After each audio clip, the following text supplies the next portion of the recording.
Tenemos con nosotros a Sebastián Seguí y Luciana Caruso, desde Argentina. Estoy feliz de teneros aquí esta tarde. Ellos son especialistas en brainspotting, los dos son psicólogos y tienen muchísimos años de experiencia trabajando con trauma y trauma complejo. Y nos van a hablar esta tarde acerca de las voces y los diálogos en los estados del yo en el trauma y la relación con brainspotting. En concreto, Luciana es trainer de brainspotting acreditada por David Grant hace años y en los dos, entrenadora de brainspotting en Argentina, y los dos tienen brainspotting Argentina, es una de sus grandes actividades, extendiendo el uso de esta metodología que es indicada especialmente para trauma. ¿Qué nos podéis contar acerca de este viaje de integrar las voces del yo? ¿Qué relación tienen con el trauma? ¿Qué nos podéis contar acerca de esto?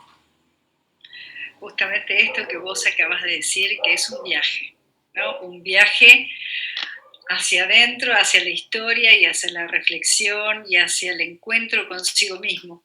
Muchas veces le decimos a los pacientes que más allá del trauma, que es displacentero, sin duda, pero que trae un enriquecimiento muy grande porque en la desesperación por poder sanar esos síntomas tan disgustosos y que le genera tanto malestar en su vida se va transformando y termina siendo muchas veces un vergel increíble, ¿no?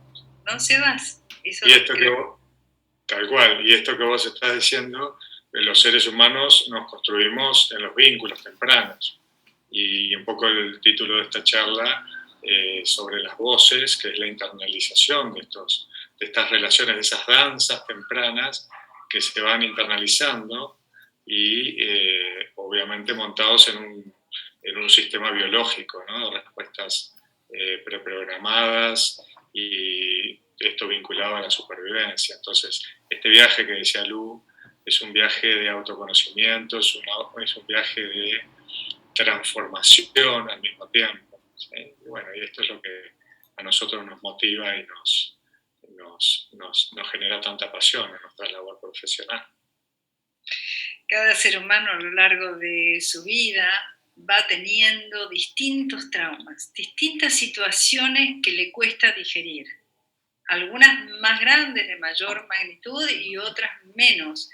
Y esto va generando distintas voces que se van frisando en cada momento como una forma de recurso para poder andar ese momento traumático para poder ayudarlo a sobrevivir. Estas son las voces que se van generando, que se van desarrollando, que viene ya, como decía Sebas recién, ¿no? Desde la constitución, desde la introyección de las voces de los padres, de los cuidadores, de las propias también, a partir de estas que se introyectan, y luego, como esa modalidad, el cerebro ya aprende esta forma y a la hora del trauma va a generarse habitualmente partes, a veces una, a veces varias, que lo ayudan a poder andar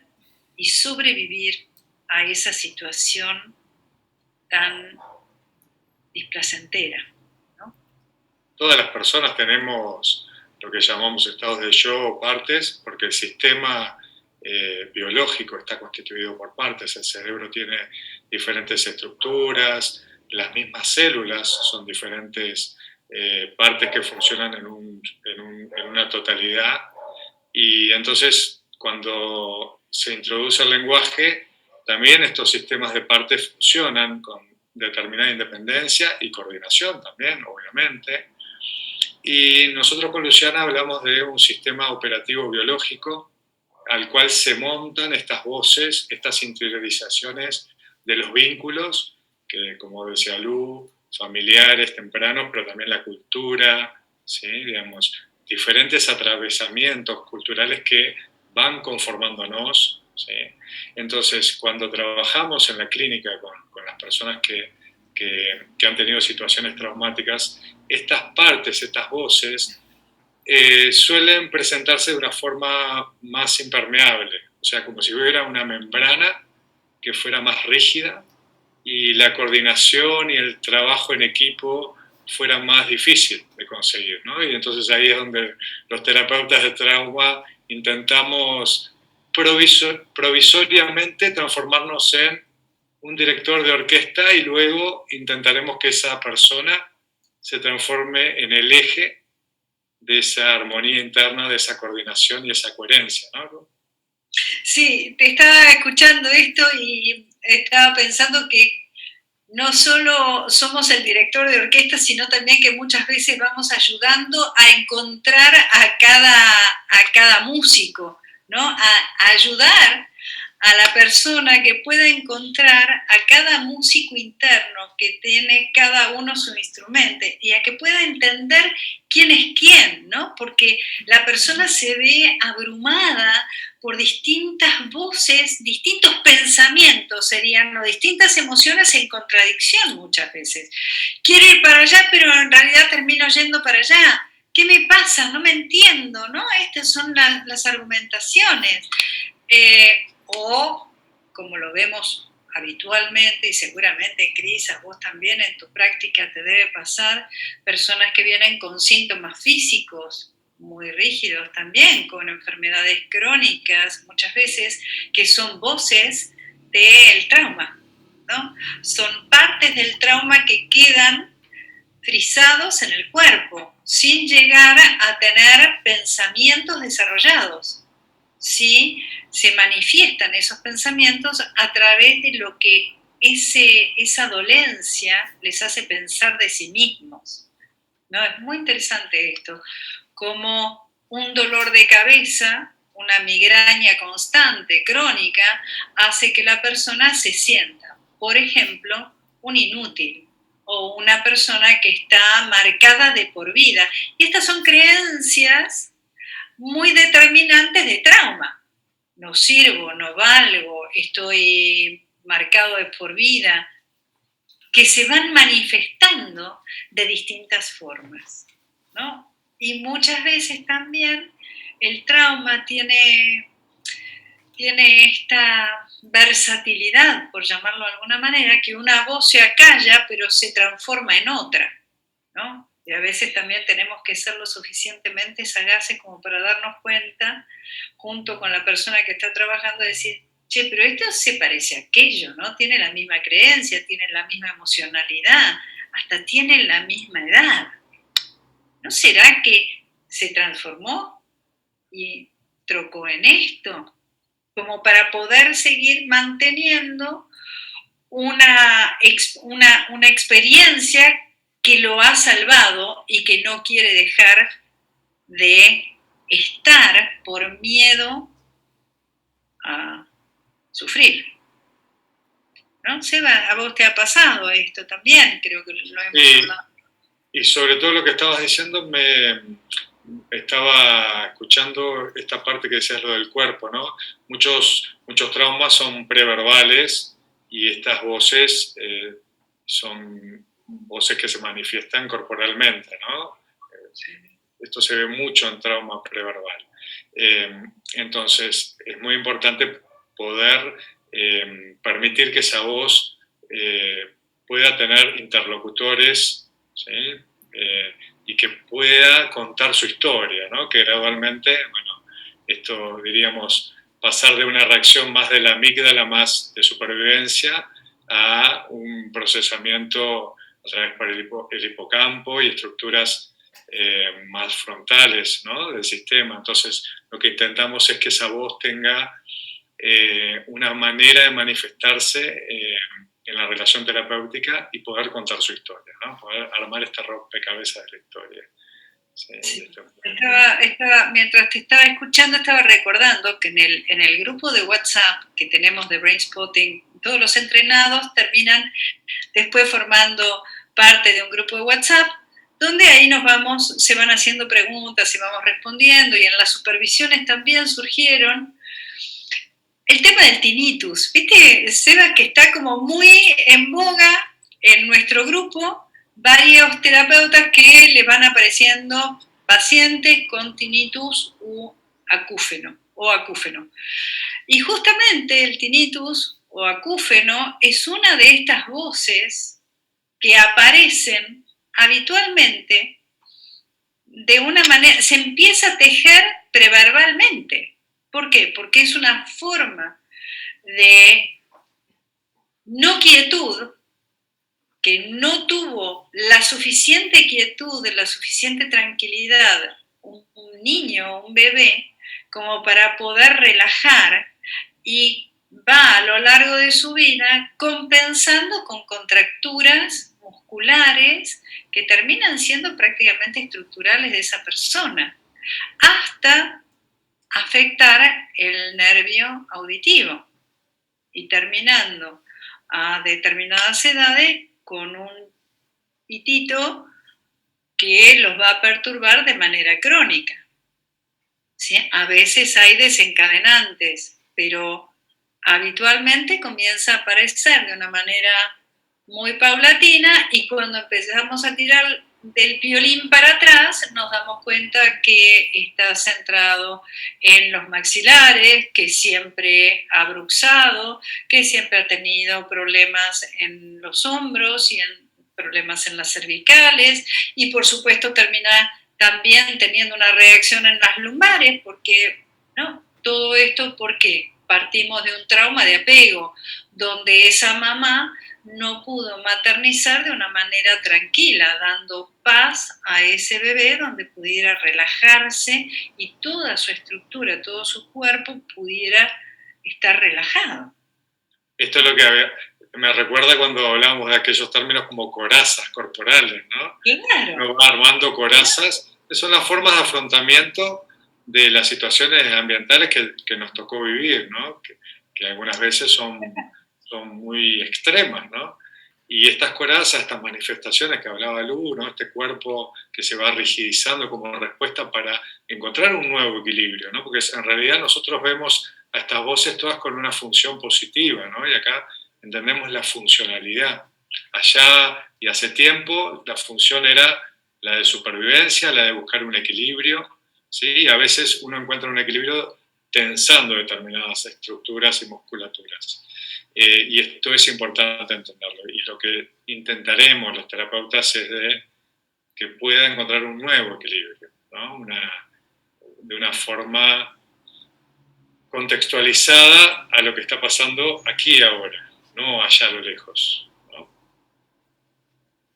Sí, y nuestra base, digamos, por lo menos la mirada que siempre damos para poder trabajar con estas distintas voces, con estos distintos estados del yo, es una mirada profundamente empática y compasiva, porque surgen voces que son bravas porque son insidiosas, porque son crueles, porque son, como decía hace un ratito una paciente, me decía, es una cretina, me habla como una cretina, ¿no? Pero la función, el poder ver amorosamente cuál era la función de esa voz, fue la de poder ayudarla a ser perfecta para poder sobrevivir. Porque si no era perfecta, no iba a poder conseguir el trabajo adecuado que la iba a ayudar a mantenerse a ella y a ayudar a mantener a su familia, por ejemplo. Entonces, esa cretina, en realidad, era una voz que estaba muy preocupada por la supervivencia y por el amor a esa familia que tenía que mantener. Para esto, nosotros los terapeutas tenemos que tener una mirada amorosa y compasiva frente a esas voces aparentemente cretinas o malas o insidiosas, aún que buscan a veces que la persona se mate, ¿no? Y decimos, ¿cómo podemos encontrarle amor a eso? Pero lo que está tratando muchas veces es que no sufra más, que pueda recuperar. Sí. No, perdón. No, Siempre buscamos buscamos ver la función, ¿no? Al servicio de qué está. Siempre el sistema busca cierta armonía. A veces lo logra de una manera muy extraña, ¿no? Para un observador externo, pero tiene una sabiduría intrínseca el sistema. Entonces, nosotros los terapeutas de trauma lo que hacemos es observar y ver la función de esta parte o esta voz internalizada. Incluso en el caso de partes que son la internalización del perpetrador, ¿no? Pareciera que la funcionalidad es destructiva, pero lo que vemos es que internamente intenta que externamente no vuelva a ocurrir lo que ocurrió, ¿sí? Entonces queda internalizado como cuando uno se quemó y ve algo y reacciona a su cuerpo preventivamente, ¿no? Digamos, esto es muy, muy obvio, ¿no? La amígdala se activa preventivamente. Entonces estas partes nos alertan internamente para que no volvamos a ir a ese lugar donde nos pasó esto horrible, terrible, ¿sí? Entonces, la función de esta voz, de esta parte, es lo importante y es lo que nosotros trabajamos compasivamente. Y los terapeutas de trauma también tenemos que trabajar mucho sobre nosotros porque también es difícil tener una mirada compasiva con determinados aspectos, como que decía Lu, ¿no? Estas partes que son más despreciadas, ¿no? Que no tienen buena prensa socialmente.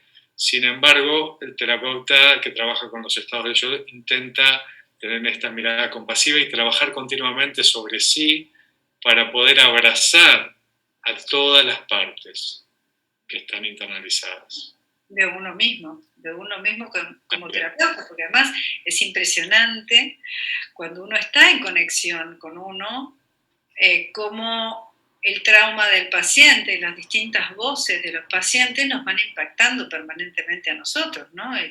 A veces amorosamente y otras veces reactivamente, porque nos puede generar enojo, porque nos puede generar irritación, o nos podemos sentir heridos frente a determinadas voces que el paciente evoca o trae, ¿no? O está experimentando.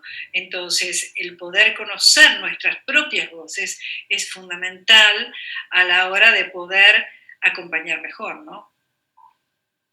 No sé si hemos contestado tu pregunta, Cris. Bueno, yo creo que difícil sería superar esta forma de explicarlo, magistral, de los dos, y toda esta sabiduría y esta experiencia vuestra de haber verdaderamente hecho este acompañamiento a tantas de estas voces, ¿verdad? Os quería preguntar, hace un rato comentaba Sebastián el asunto, o sea, digamos, los diferentes cerebros que tenemos, ¿verdad? Y os quería preguntar acerca del trauma, qué relación tiene con estos cerebros, diferentes cerebros, el reptiliano, el mamífero, en la zona de neocórtex, y cómo esto, digamos, cómo el brain spotting actúa en estas diferentes zonas, en qué zonas incide más. Si nos podéis contar un poquito acerca de esto. Dale. Seba, ¿querés contestarlo vos, que a vos te encanta hablar sobre neurociencia? Gracias, lo vamos construyendo juntos. Te encanta. Primero, volviendo al tema este de las voces y los estados de yo, lo que es muy importante entender que cuando hay, por ejemplo, un trauma vinculado a una figura de apego, como la misma figura de apego representa una fuente de apego, de contacto, de cuidado y también de daño y de peligro, ¿sí? Se genera una separación, ¿sí? Propia de ese vínculo, ¿no? Entonces esto es un ejemplo que nos permite ver claramente cómo el sistema tiene que dividir estas dos respuestas, ¿no? El acercamiento, la calma del vínculo, ¿cómo? Y la evitación.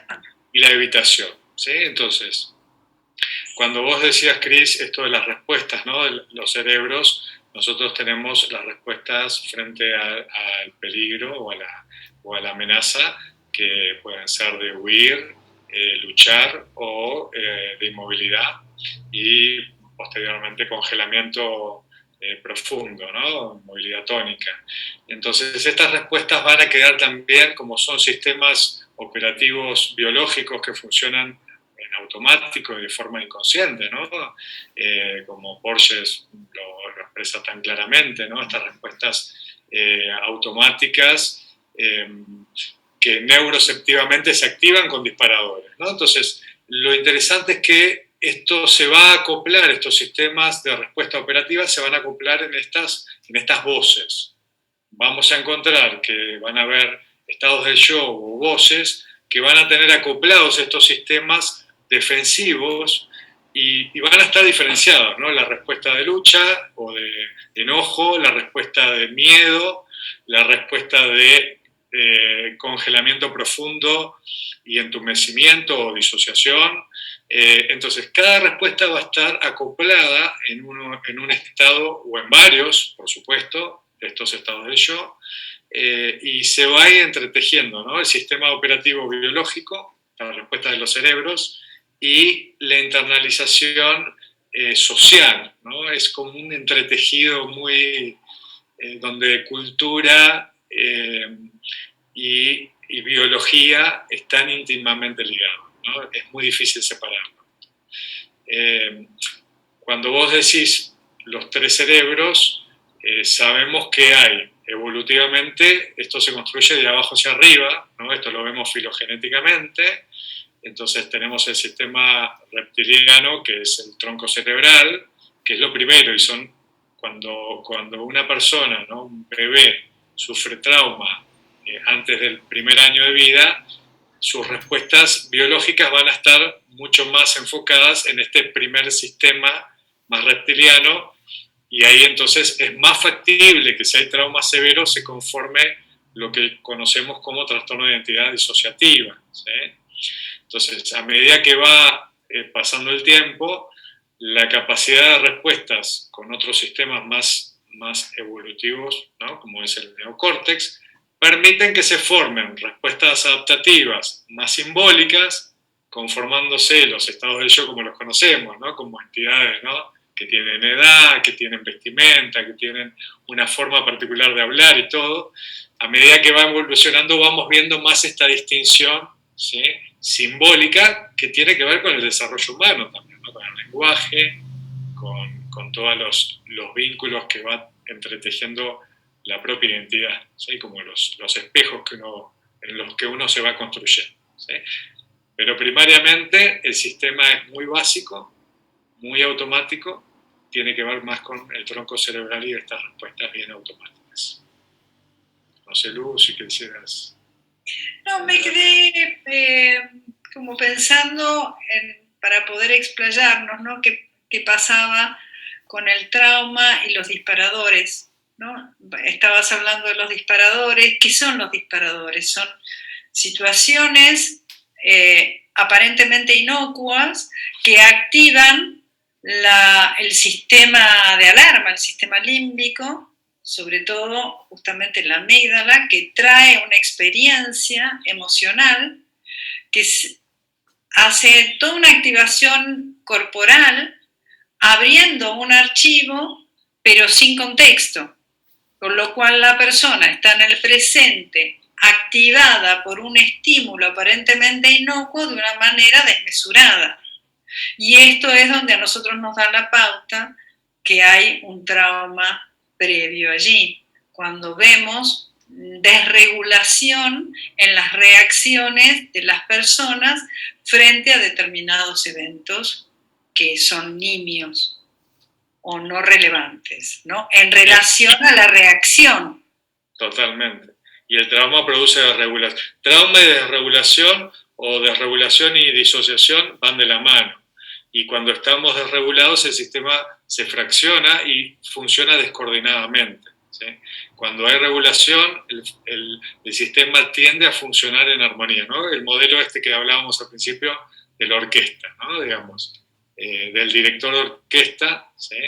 Y los músicos tocando de una forma armónica, ¿no? Entonces, lo que buscamos primero es generar esta regulación en el sistema para que las voces... No sé si en España se dice consorcio, cuando en un edificio se junta para discutir temas del edificio, no sé si son reuniones de consorcio. Los propietarios nosotros los llamamos reunión de consorcio y son terribles, habitualmente son terribles. No sé en España cómo es. Bueno, son igual de terribles, pero aquí le llamamos la junta de propietarios. Pero vamos, el resultado es el mismo. El resultado es el mismo.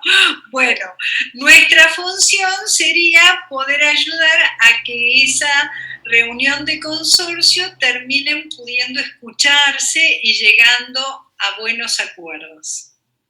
Para que el dueño de todo ese edificio pueda ir para el lugar que desea, ¿no? Poniéndose de acuerdo con todos los integrantes. Sí, y lo interesante... perdón. No, un poco con lo que estaba preguntando Cristina, que este es el cerebro humano y este es el sistema límbico, el reptiliano, el límbico y el del neocórtex. Este es como bastante conocido.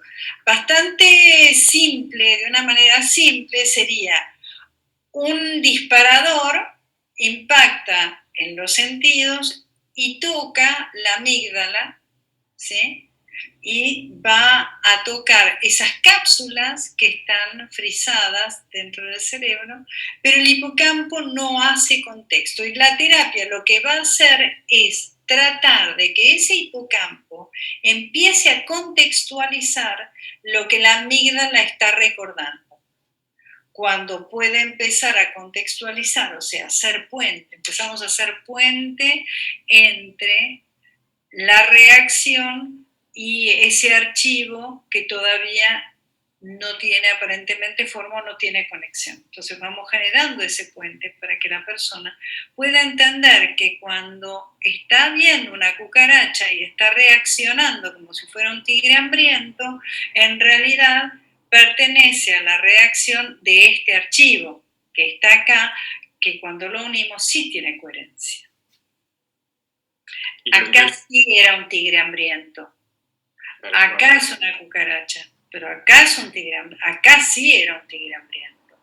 O la otra imagen que yo suelo usar es, encontramos un pedacito de puzzle y empezar a buscar dónde tiene coherencia ese pedacito de puzzle que acá no tiene coherencia, no tiene sentido, pero donde lo ubicamos en el terreno, en ese espacio, empieza a tener una lectura coherente, ¿no? Y esto es donde la persona empieza a sanarse, cuando empieza a llenar su puzzle y empieza a tener sentido todo ese rompecabezas, piecita por piecita. A veces, nosotros que somos de terapias más dinámicas, más rápidas, ¿no? Como Brainspotting, como MDR, como estados del yo, como DBT o ACT, todas estas nuevas formas, a veces no nos damos cuenta que también hay que tener paciencia y podemos llegar a tener pacientes de 20 años de terapia porque ese rompecabezas es un rompecabezas de 10.000 piezas porque estalló en 10.000 piezas y tenemos que tener la paciencia y la amorosidad para poder ir buscando piecita por piecita, ¿no? Maravilloso, la verdad. Muchas gracias. Os quería preguntar, entonces, en concreto, cómo funciona Brainspotting o MDR? Si podéis explicar las dos o sea, digamos, este acceso neurológico, ¿verdad? Que proporciona, digamos, estas técnicas, a dónde acceden, qué es lo que permiten hacer y cómo se relacionan con el trauma. Bien. Sebas, ¿querés empezar vos? Dale. Bueno, me gustaría más que nada hablar de Brainspotting. Tengo mayor afinidad y me parece un modelo de trabajo con trauma muy profundo, sobre todo porque el terapeuta Brainspotting conecta de una forma muy, muy íntima con el sistema límbico del paciente, ¿no? Están los dos sistemas conectados y esto permite darle un contexto de seguridad a la persona, que es lo que no tuvo. El trauma se vive en soledad y no había seguridad, entonces esto no pudo ser procesado o digerido, como decimos con Luciana. Entonces, le estamos dando un nuevo contexto seguro para que se pueda reconsolidar esas memorias, lo que hablaba antes Lu, ¿no? Estas cápsulas que son memorias que necesitan ser contextualizadas. El contextualizar la memoria es reconsolidar las memorias, ¿sí? Que pueda ser incorporada información nueva y que la persona tenga un repertorio conductual más amplio, no tan restringido. Entonces, con BrainSpotting nosotros lo que hacemos es reactivar esas memorias profundas, incluso memorias que no tienen lenguaje, porque son preverbales, que son fisiológicas, y en un contexto de esta sintonía profunda, que le llamamos sintonía dual, dar un contexto de seguridad. La reconsolidación de la memoria ocurre cuando cambia el contexto. Le damos un contexto de seguridad y el sistema va a poder incorporar la información que contrasta, que permite el cambio, ¿sí? El terapeuta en BrainSpotting está muy conectado, muy presente ahí con el paciente. Y esto es muy poderoso. Obviamente también nosotros utilizamos el campo visual para acceder a estas memorias y tenemos toda una serie de recursos técnicos, pero creo que lo que a mí me ha impactado es esa conexión profunda que se da en el encuentro terapéutico y la posibilidad de ofrecerle un contexto de seguridad, de respeto y de transformación. No sé qué opinas, Borilo. Sí, y que un poco lo que preguntabas, Cris, es cómo nos adentramos, ¿no? a esta información que está dentro del cerebro, y nos adentramos a través de este método BrainSpotting, que es activando estos 3 cerebros a través de un tema, el tema que vamos a trabajar, que puede ser un síntoma, una emoción, una sensación o una anécdota perturbadora. En principio, podemos trabajar también para desarrollar aptitudes, ¿no? Pero en este caso estamos hablando de trauma, con lo cual a partir de ahí activamos el recuerdo y proponemos activar la sensación sentida de eso que está hablando y lo buscamos a través de los ojos con un puntero. Buscando como si el puntero fuera un mouse y los ojos fueran un mouse de todo lo que es el CPU, ¿sí? Del cerebro. Va a pasar que a lo largo del eje X, que es todo el rastreo del cerebro por un lado, va a haber mayor activación o menor activación.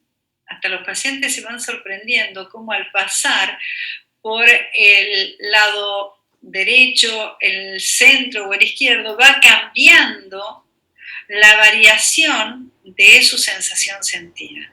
Vamos a coordinar con la persona que está trabajando si quiere trabajar desde la sensación sentida más fuerte o menos fuerte. Una vez que nos ponemos de acuerdo y encontrado el punto en el cerebro de mayor activación, a partir de ahí empezamos a meternos con una mirada mindfulness a acompañar sus sensaciones sentidas que el cuerpo va llevándonos cuando nos abrimos a esa experiencia, porque en realidad el que más sabe es el cuerpo. Entonces, hablamos de un cometa como metáfora, ¿no? El terapeuta es la cola del cometa que acompaña al cuerpo del cometa, que es el paciente, que acompaña a la cabeza del cometa, que es el cuerpo del paciente, que es el que sabe. Y cuando el neocórtex no interviene, el cuerpo empieza a poder restablecer todo ese circuito que estuvo bloqueado y comienza a desbloquearse. Y así se van liberando las distintas capas hasta llegar a una integración. ¿Querés agregar algo? Sebas. Con los estados del yo nosotros integramos en este trabajo, ¿sí? A veces sucede que se activa una parte que también es una red de experiencia neurológica, ¿sí? Y es muy útil, hablando pragmáticamente, es muy útil convocar esta parte y poder trabajar desde Brainspotting con estas partes en particular, ¿sí? Con estas voces.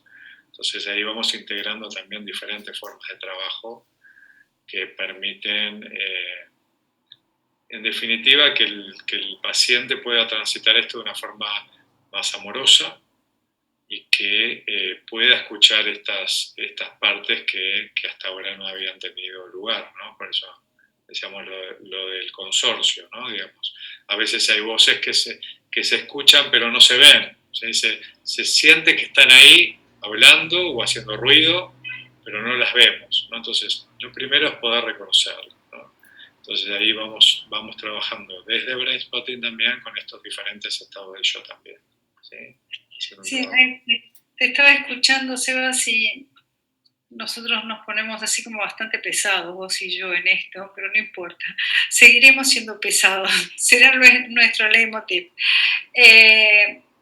Donde más allá del modelo, el método que utilicemos, nosotros, aún siendo yo entrenadora de Brainspotting, con Sebas, que me acompaña siempre, y con estados del yo, que damos entrenamiento juntos, y en las supervisiones que vamos haciendo siempre con colegas, la insistencia está no en la metodología es una herramienta que utilizamos, pero lo que para Sebas y para mí es fundamental es el trabajo del terapeuta como ser humano para poder tener un corazón gigante y una compasión más grande que sí mismo para poder abrazar la experiencia doliente de esa persona sin juzgarla, porque lo que hemos visto muchas veces es cómo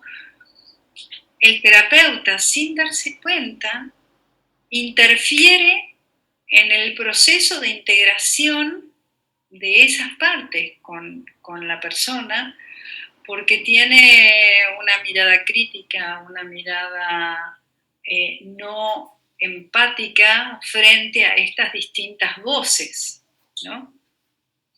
Y puede, por ejemplo, muy habituales, bueno, falta de voluntad, si vos le pones más empeño vas a poder, y muchas veces hay voces que son contrapuestas, ¿no? Y hay una parte que quiere y hay otra parte que está tratando de mantenerla quieta para que no corra riesgo. Y muchos terapeutas muchos terapeutas habitualmente descalifican estas voces, interrumpiendo o imposibilitando la mejor integración. Por eso nos parece que la mirada abierta, no juzgadora, integrativa, es fundamental más allá de la metodología, ¿no, Sebas? Que es donde siempre estamos haciendo hincapié. No importa si usan ACT, estados del yo, Brainspotting, MDR, lo que sea, pero la mirada del terapeuta abierta y abrazadora e integradora de lo que a la persona le está sucediendo es fundamental, porque justamente lo que esa persona le generó el trauma fue el silencio, el no tener una oreja con quien poder compartir y que no fuera juzgada, por eso se queda en soledad, lo siente en soledad, y esto es lo que genera muchas veces el trauma. Hablando el otro día con una paciente que había tenido un accidente automovilístico, ¿no? Cuando era muy chica, con la familia, ella pudo gritar en el momento del trauma. Vos sabés, Sebas, esto no te lo conté. Y pudo gritar y entró en grito desesperado. Y yo le decía, pero qué bueno que pudiste hacer eso. Pero después, en la familia, hubo un manto de silencio. Y no, eso no existió. O sea que todo su sistema estuvo sano, gritó, se desesperó, lloró. Veníamos bien, sería. Después del accidente, su cuerpo tuvo una buena reacción y el entorno lo bloqueó. Al punto que recién está pudiendo ahora trabajarlo a partir de otro síntoma, que era el no poder sacarse sangre. ¿Por qué? Porque el recuerdo era de esa persona que había muerto que estaba sangrando. Se disocia la información y solo reacciona frente a la sangre, absolutamente descontextualizado. Y esa persona no pudo integrar todo esto porque de eso no se habló nunca más. Interesante. Entonces podríamos decir que el trauma, o sea, el evento se convierte en trauma porque no hay nadie, sería uno de los asuntos. No había nadie con quien estar, compartir, no había una presencia sostenedora, acogedora de aquello que pasaba. Exacto.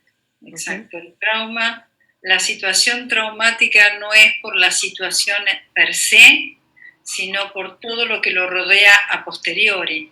No es lo mismo un niño que ha sido abusado, violado y tiene un contexto familiar donde él puede llegar a casa y decir, me pasó esto, no me gustó, y la familia lo apoya y lo acompaña para que ese perpetrador tenga un castigo, y entonces se lo está validando a esa criatura y se está reparando el daño que él sintió y está viendo que se está reparando ese daño a través de la justicia, que un niño, como yo tengo muchísimos casos, que llegan a mi consulta y un buen día, cuando tienen confianza, me dicen, y esto no se lo conté a nadie, y yo ya sé que viene.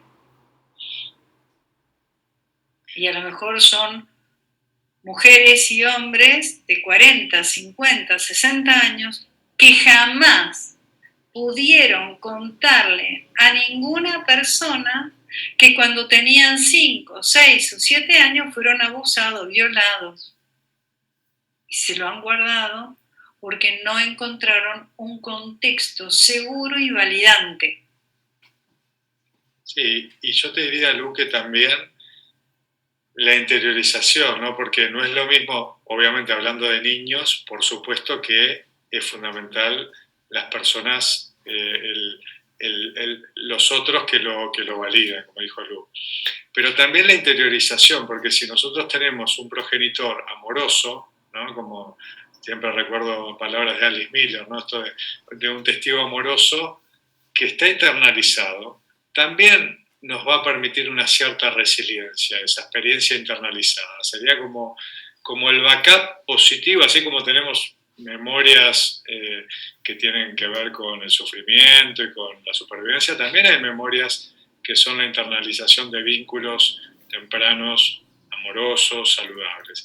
Y eso también va a hacer que podamos tener resiliencia frente a determinados eventos. Obviamente en los niños, por supuesto que el contexto de cuidado y eso es fundamental, pero pensemos en todo el largo de nuestra vida que estas experiencias internalizadas en los vínculos con personas amorosas van a ser, nosotros a veces decimos como los salvavidas, los botes, los gomones, ¿no? Que nos permiten.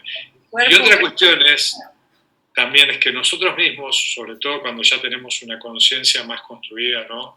Un sentido más unitario, integrado, nosotros somos una otra persona también, que nos observamos, ¿no? Entonces, está comprobado que una actitud presente de atención plena permite que una situación que en la mayoría de las personas va a producir trauma y que no se genere estrés postraumático porque estamos en una actitud de atención plena en el momento. Estar en atención plena significa que estoy siendo un observador de la experiencia del presente. Estoy siendo un otro que observa.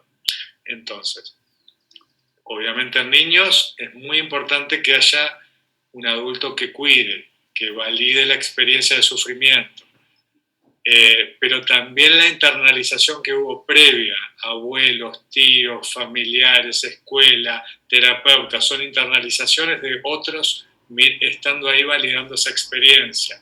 Y luego uno, cuando va siendo construido el cerebro como un cerebro adulto, desarrollado, se transforma en un otro, ¿sí? En la internalización de esa experiencia de observación del sufrimiento. Entonces, esto es muy complejo, ¿no? Y realmente es complejo de expresar. Porque es interesante, cuando ese otro se desarrolla, ocurre algo en el cerebro que hace que esa amígdala no se encienda tanto y pueda mantener el neocórtex activo, ¿sí? Y pueda procesar la información de una manera distinta, que si no está ese yo que observa, esto a veces no sucede en una situación traumática. ¿Por qué? Porque salta, diríamos, salta la amígdala, salta el sistema, ¿no? Colapsa el sistema y empiezan a encenderse todas las alarmas en rojo. Cuando está el observador, no. Solo hay hasta naranja, pero no llega al rojo. Y a veces tenemos medio observador o un cuarto de observador. Y con eso ya es un montón. Ya es bastante. Muchas gracias. La verdad es que es súper interesante y además la manera en que lo explicáis, como tan fácil de seguir. Os quería preguntar, para ir cerrando, ir acercándonos a un cierre, ¿qué os gustaría añadir a las personas, o sea, comentar a estas personas que nos están viendo de cara a, digamos, cómo es el final del proceso? ¿Cómo sabemos que estamos llegando al final de un proceso de transformación y de reprocesamiento de trauma? Cuando vos estás haciendo esta pregunta, a mí se me ocurre pensar en una paciente, ¿no? Que hoy hay en YouTube una canción que ella se hizo ella misma, que se llama Hey Chinita. Y es una canción que le canta a su niña interna, que la quiere cuidar y quiere abrazarla y quiere mimarla y quiere escucharla y quiere acompañarla para toda la vida. Y cuando esta paciente me manda el link con esa canción, yo me puse a llorar porque me pareció como, después de todo un proceso de mucho trabajo y mucho dolor de parte de ella, yo acompañándola, digamos, con una sensación de mucho honor de haber podido ser elegida para acompañarla. Ver eso me pareció la culminación de este proceso de integración, ¿no? Cuando uno puede abrazarse a sí mismo y tenerse como su mejor contenedor, ¿no? Que se habla amorosamente, que se despierta a la mañana y se agradece por estar vivo. Una persona que puede entrar en estado de agradecimiento por la vida. Me parece que eso a mí me da la sensación de fin de un proceso terapéutico. Sí, a mí me pasa que cada vez más estoy convencido que un proceso lo cierra cuando no hay más cambio, por ejemplo, cuando la persona en ese vínculo terapéutico no encuentra un lugar donde crecer y desarrollarse, o el terapeuta considera lo mismo, ¿no? que ese espacio no está generando una posibilidad de expansión. ¿Sí? Cada día estoy más convencido que no hay una cima a la que llegar y que no hay que la vida es un proceso de transformación continuo y que uno va tomando diferentes herramientas, vínculos y oportunidades para transformarnos. Entonces, esto que decía Lu, de la experiencia dichosa, de mayor plenitud, de agradecimiento, son cosas que uno va transitando y también va pasando por diferentes momentos. Ahora, me gustaría expresar que no hay nada malo en la persona cuando está sufriendo y que tal vez cuando la persona se da cuenta de que no hay nada malo intrínsecamente, que esas creencias que estaban pegadas a un yo, ¿no? Soy un desastre, no soy valioso, no hay nada bueno en mí. Estas creencias son experiencias vividas y que quedaron como muy pegoteadas. Entonces, cuando la persona puede ir viendo que eso no está tan unido a su identidad y empieza a tener más movimiento, más flexibilidad interna, yo creo que eso ya merita empezar a trabajar en un cierre, ¿no? Y no tanto esta idea de llegar a un lugar cumbre, ¿no?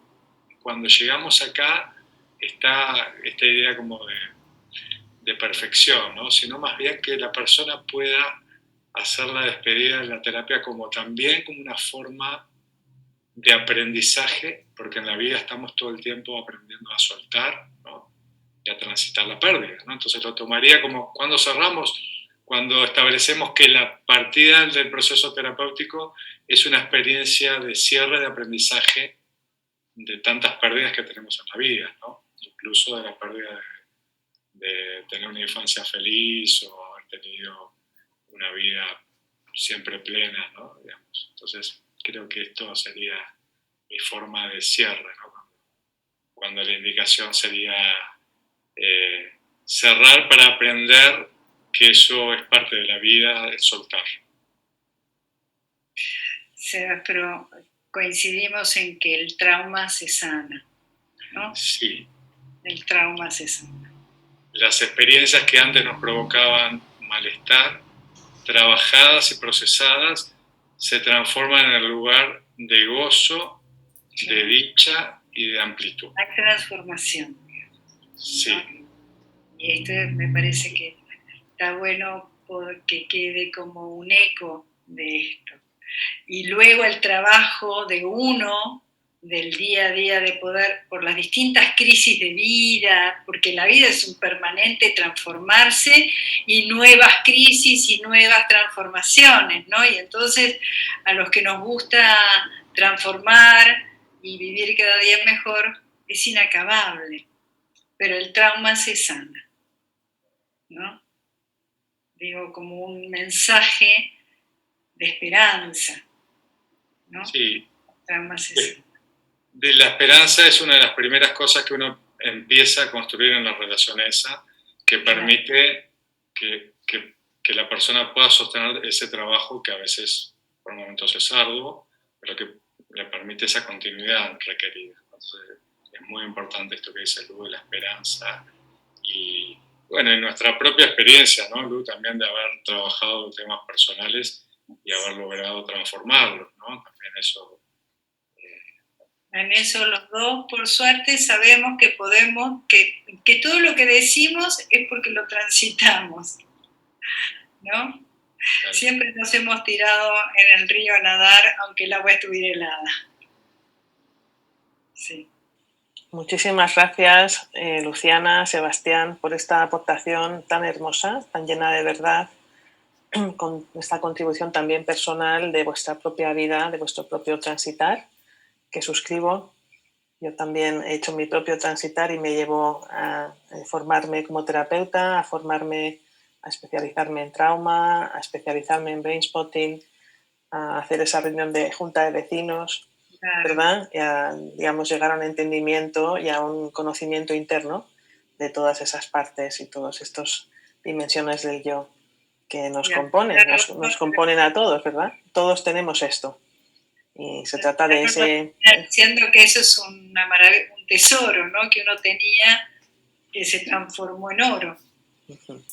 Así que, bueno, muchísimas gracias de nuevo por esta conexión desde Argentina. Y... Gracias a vos, Cris. Gracias, Cris. Gracias a vos por este contacto. Muchísimas gracias. Encantada. Gracias por todo.